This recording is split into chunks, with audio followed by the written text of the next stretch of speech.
Hello, everybody. Welcome back to the Bad Bookers Wrestling Podcast. My name is Jack, and we are doing a Raw review. I was kind of tempted to do an all-in review as I watched that, but didn't bother in the end. It was a good night. Everyone knows about All In. There's plenty of reviews on All In. It was a good night. I enjoyed myself, but we're going to stick with the Raw and SmackDown. It was a frustrating Raw, to say the least. There was some garbage bits. There was some really good bits, and there was just bits where I was just sat there looking confused. For most of it, I was some bits were just odd. Yeah, just weird. We kicked off Monday Night Raw though with the new stable, if you will, of Braun Strowman, Dolph Ziggler, and Drew McIntyre. I mean, it's fully obvious that Braun is a heel now, which, I mean, he's the most over guy in the company, but it might be a good heel run. I mean, I'm not going to complain right now because it's literally been 2 weeks. But yeah, it could be good. You never know. It could lead to him winning the title. It might not. We'll have to tell. But they came out. Braun put up a video package on the Titantron of the last couple of weeks of him and his rivalry with the Shield, which then enticed the Shield to come out from the crowds like they used to do. And there was a mass brawl, which Braun Strowman, which Baron Corbin, he brought out the whole of the locker room to, one of these locker room brawls where they split everyone up, like they usually do with most Roman Reigns feuds. They tried to break it up. It didn't work. The Shield kept on going at the other three, and it ended up in the Shields getting arrested, put in the back of a police wagon. Apparently, I read on Twitter, because there was a storyline going throughout the night of the Shields going to court, like being in front of a judge, getting bailed out, all within what all happened. Now, it's not going to obviously happen that quick anyway, but apparently, it's Labor Day, or it was Labor Day over in the States.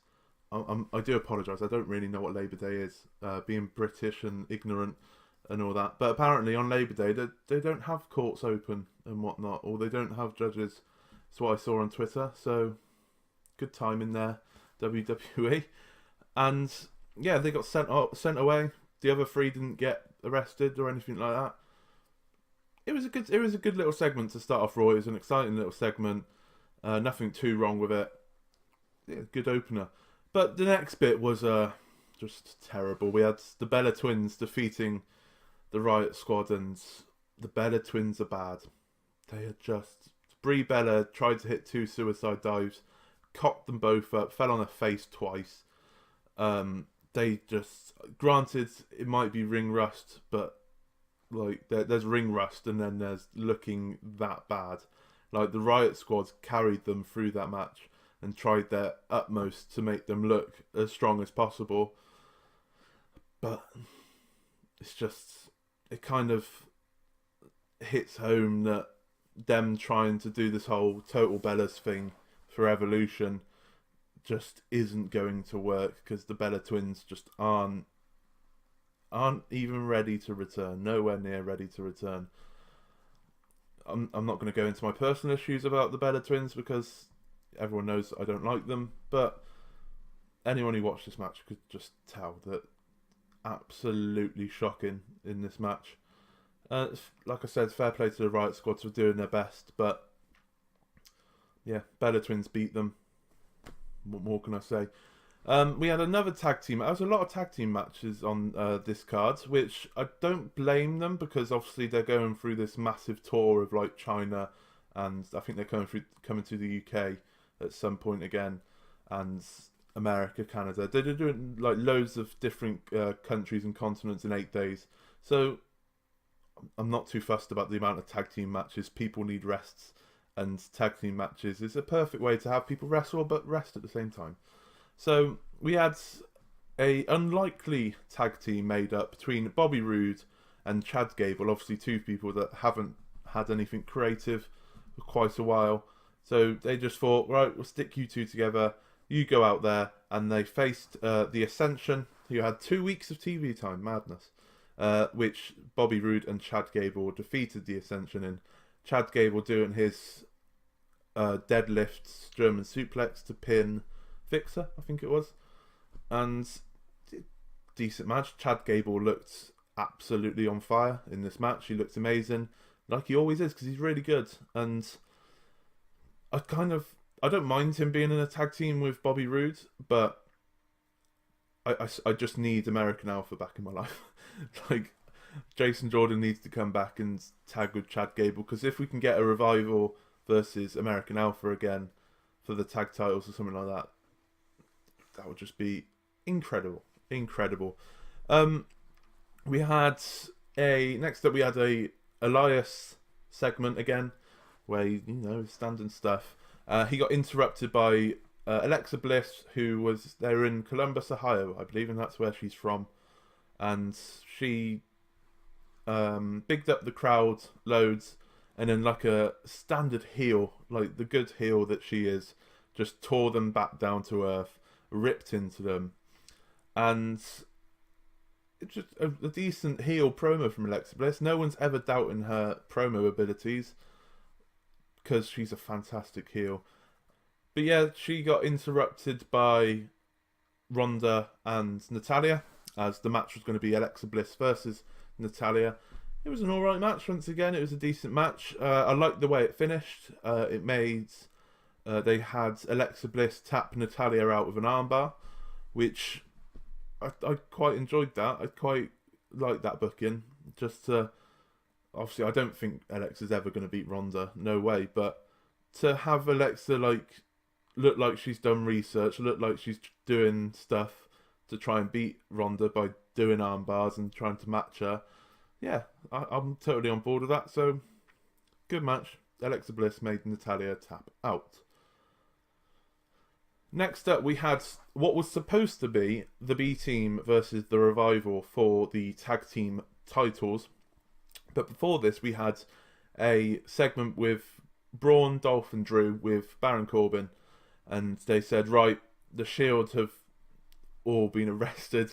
We want matches. Do it now. And Dolph was like, well, Seth's not here, so I can't evoke my rematch clause for the IC belt. So me and Drew want tag team titles. And Baron Corbin said, look, we can't do that because the Revival are facing B Team, so we can't do that. And Dolph said, so what if something happens to the Revival? What if they couldn't compete? And Dolph, and like a heel GM of Baron Corbin's caliber, he said, oh, well, I might have to make some other arrangements for the match. So it was obvious what was coming. Interview with the Revival. Drew and Dolph just absolutely annihilated the Revival. Drew threw, I think it might have been Dawson. I can't remember, but he just absolutely threw him across the backstage. It was mental.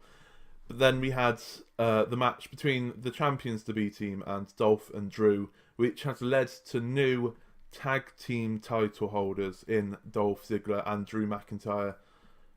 It kind of ends the B Team's reign quite abruptly, being, Dolph and Drew just swept them aside quite easily.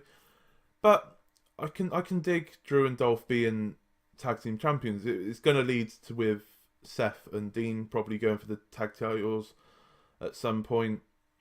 I don't know whether that's going to be with Seth still holding the IC belt. I'm going to have to wait and see. But I can get on board with Drew and Dolph being tag team champions. We'll have to wait and see on what happens with that.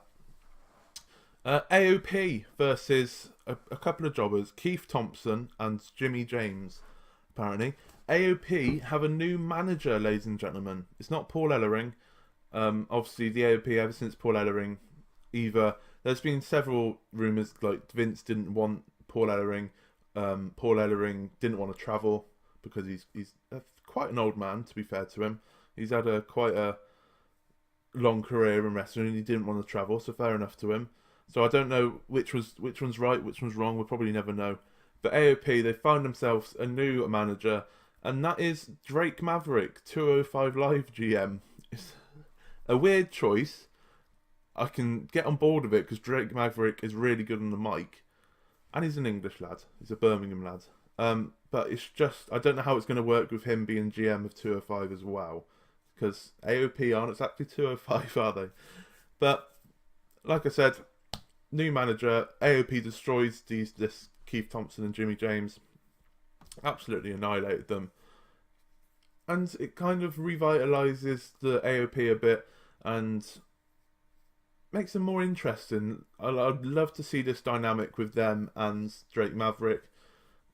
I can't wait. It's gonna be good. It's gonna be good. Obviously, Drake said that he's obviously leading 205, but he wants to lead the AOP to the tag team titles at some point. So probably maybe by the Rumble, I can see the AOP being tag title holders, and whether or not Drake Mavericks leaves them after that or not, we'll have to see. But we had the big moment of the night. We had Shawn Michaels come out to talk about this Undertaker versus Triple H match at this Australian Super Showdown, is it called? They're really hyping this up. I assume it's going to be another glorified house show like the one in Saudi Arabia, but they're really hyping this match up. I'm not going to lie, I'm quite pumped for it. But Shawn Michaels, he predicted that Triple H would win, he would finally conquer the dead man. And then the Undertaker appeared out of nowhere and cut Shawn off. He actually showed up, and I'm not gonna lie, I marked out a little bit when I heard that gong. To be fair, when I first heard the gong, I was like, this could be like Shawn Michaels Bret Hart kind of thing, like teasing it and then being like, I got you. But no, Undertaker, he came out and I was like, fucking Undertaker's here, mad, absolutely mad. Undertaker and Shawn did one of their fantastic promos together, where Undertaker mocks him pretty much for never being able to beat him, and the Undertaker taking Shawn Michaels' career away. It's one of the best ongoing storylines ever. It's been running for years. It's just, I don't think this storyline between the Undertaker and Shawn Michaels will ever stop, which is weird because neither of them wrestle anymore, or Undertaker wrestles every now and again, Shawn Michaels doesn't wrestle at all. But it's just a fantastic storyline, and they were kind of teasing whether they were going to have a match together, maybe at the next WrestleMania. Shawn Michaels is adamant he won't wrestle again, or maybe have one last match, but he's quite reluctant to come back to the squared circle from interviews he's had. Whether I want to see Undertaker Shawn Michaels again, I mean, for nostalgia feels, absolutely. But I kind of just want them both to, like, Shawn's obviously doing a lot for NXT and whatnot with trips. I kind of just want them to concentrate on any other business ideas, if you will. Just Undertaker can have a match every now and again. I'm fine with. The gong just gets me going every time. And if they want to do a match, fair play to them. I'm not going to complain. It's probably not. It's not top of my list of what I want to see. But like I said, it's fantastic promo. Undertaker and Shawn Michaels on Raw again for the first time in ages. Just fantastic. Next up, we had another tag team match. This time it was Sasha and Bayley versus Ember Moon and Dana Brooke. And it was weird because you'd think with Sasha and Bayley and Ember, the storyline would be about them. But the storyline in this match was Dana Brooke and Titus Worldwide. It was quite a weird thing to see.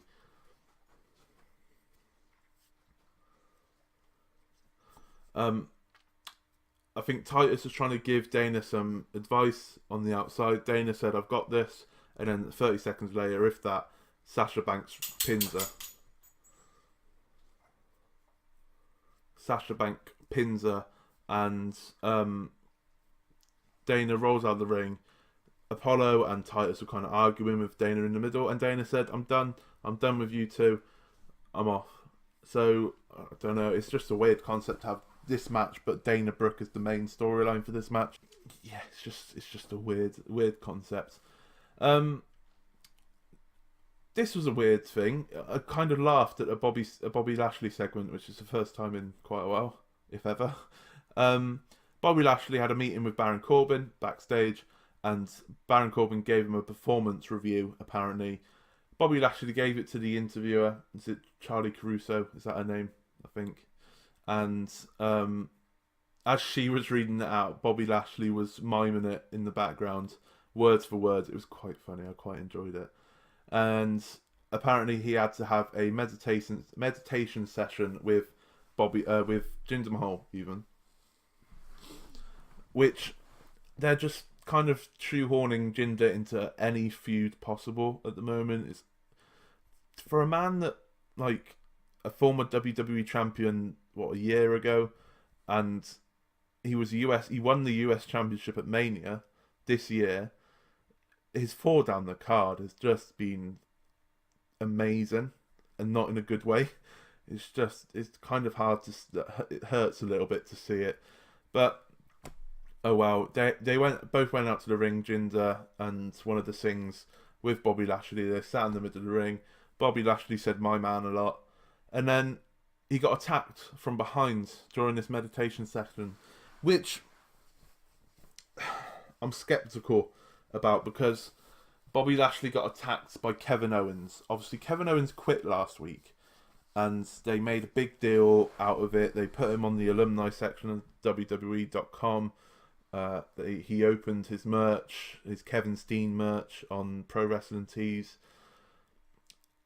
But it's just lasted a week, and it's just a weird concept to see, because, I was certain that they could hold it out into the Rumble, get a massive pop, probably have him win the Rumble. Still, like, Daniel Bryan's still probably going to win the Rumble, but they could do Kevin Owens winning the Rumble, and it would just have the massive pop of the night. But they've brought him back after a week. Now, he get absolutely annihilated, Bobby Lashley. If he's come back as the prize fighter already, I'm not going to complain too much, because prize fighter Kevin Owens is incredible. But it just seems like a standard WWE kind of rushing things. And we'll have to wait and see on what happens with that, because I don't want to shit on it already. But it just feels like they've ruined the storyline already. I can't get that out of my head at the moment. Main event time, we had Braun Strowman versus Finn Balor. It was supposed to be Baron Corbin versus Finn Balor again, but Baron Corbin said, "Look, got too much on my plate. You can't wrestle me. You're going to wrestle Braun Strowman because he wants to fight." And Braun Strowman, he made simple work of Finn. Like, it wasn't a squash match of such, but it wasn't a long match. Braun defeated Finn, and then you heard the Ninos, if you will, of the police wagon. The Shield rocked up, went to attack Braun, Dolph, and Drew, and all the heel locker room came out to demolish the Shield, including Kevin Owens, who has been tortured by Braun Strowman over these past few months. He's now helping Braun to beat up the Shield. I don't really understand. None of the faces came out. They're all heels. Even Drew Gulak was there. I had no idea why. It was a good end to Raw. It was just confusing how, one, no one came to help. It was all the heels that just demolished the Shield for no apparent reason. Two, why the hell was Kevin Owens there when Braun Strowman's making his life hell recently? Three, why the hell was Drew Gulak there? Like, I know he's been touring with Raw and SmackDown recently, but why is he on Raw? Like, it's just, first we had Drake Maverick, and now we got Drew Gulak. Drew Gulak is my favourite wrestler on 205 Live. Why is he on Raw? Why is he on Raw? I don't know. It's just confusing. It was a good end, but it was confusing. So next week we're going to have Triple H again. I know that much, to talk about Taker and Shawn and all that jazz. It'll probably announce that Shawn Michaels is special guest referee. I wouldn't be surprised if that happens. But yeah, it was a frustrating Raw. Like I said, there was good moments, there are terrible moments to Bella's, and it's just weird. It kind of, I feel like it progressed storylines enough, but at the same time it didn't do anything for storylines. It was just weird. It was a weird Raw, but we saw The Undertaker and Shawn Michaels in a WWE ring once again, which I'm not going to complain at. I am not going to complain at. If you like, please subscribe if you are new around here or haven't done so already. I shall see you tomorrow for SmackDown Live. And hopefully they carry on being good, because SmackDown Live's always good. Thank you very much for watching.